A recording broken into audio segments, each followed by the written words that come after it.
Upgrades.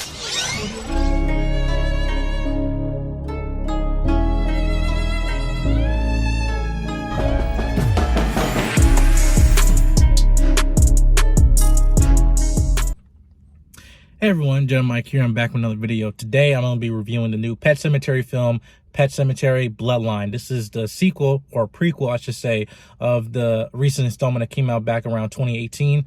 This is more diving into the story of Judd, who's the younger character in this film. He's basically a younger version of the previous character Judd in the first film, and basically his backstory in terms of him, how he understands this mythos of the Pet Sematary, the lore in terms of the Wendigo spirit and burying people and them being resurrected and stuff like that. And we'll see where it all started with his origin. And really we see this this history, not only in terms of him as a character, but in the town that they're living in. You see that this is affecting not just one single character, but everybody. But the secret and this mystery throughout the story is being further explored, and you see more characters basically getting this revelation of like there's been hiding on this secret for so long, but now there have been situations that happen where now if somebody want to resurrect somebody, and then more problems arise out of that, and now the cat's out of the bag, no pun intended. I thought they did some good elements in terms of the horror beats to it, still give you jump scares and still give you kind of some type of demented performances, especially one character that does get resurrected. He did a very good job in terms of adding on this like luring type of entity throughout the film, and as like with a virus, it's contagious and it starts to spread with other characters, and you later see in this film. But yeah, I felt they did a really good job in terms of expanding on the history of Pet Sematary lore. Again, we know this is based off the Stephen King novel, and me personally, I haven't read all of Stephen King with the Pet Sematary, so I don't know if some of the creative elements they were doing was diving away from Stephen King's novel or diving more deeper into it. I felt, again, I still had some questions in terms of like in President's Day, is the spirit still lurking on, and are these characters, these children we saw in the first film get in these animal masks, are they alive or are they dead, burying this animal, right?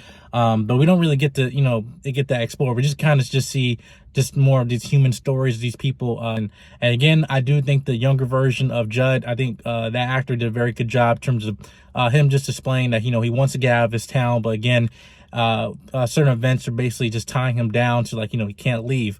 And we later find out that, this is not only just in, related to him, but it's also related to his family, and other families in this town. And I think they did a good job in terms of making it more of a 1960 type of horror film, that tropes that we've seen before, but a little bit different.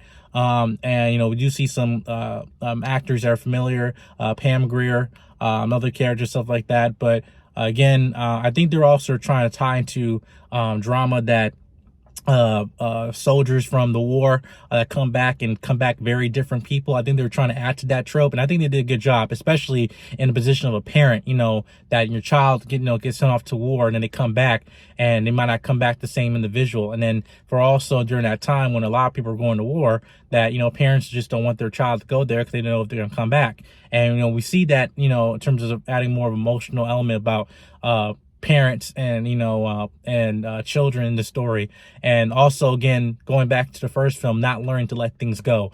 Friends you used to hang out with are not the same people they are when they're growing up, unfortunately. So even though that history had happened, but times have changed and they have changed. But in this, they added more of a supernatural element to add on to that trope, and it makes it more complex in terms of you understand that some things don't last forever, and sometimes being dead is better. We should not be resurrecting things and living the past. We have to learn to continue to move forward, and if we don't, then bad things happen and consequences happen, which you see in this film.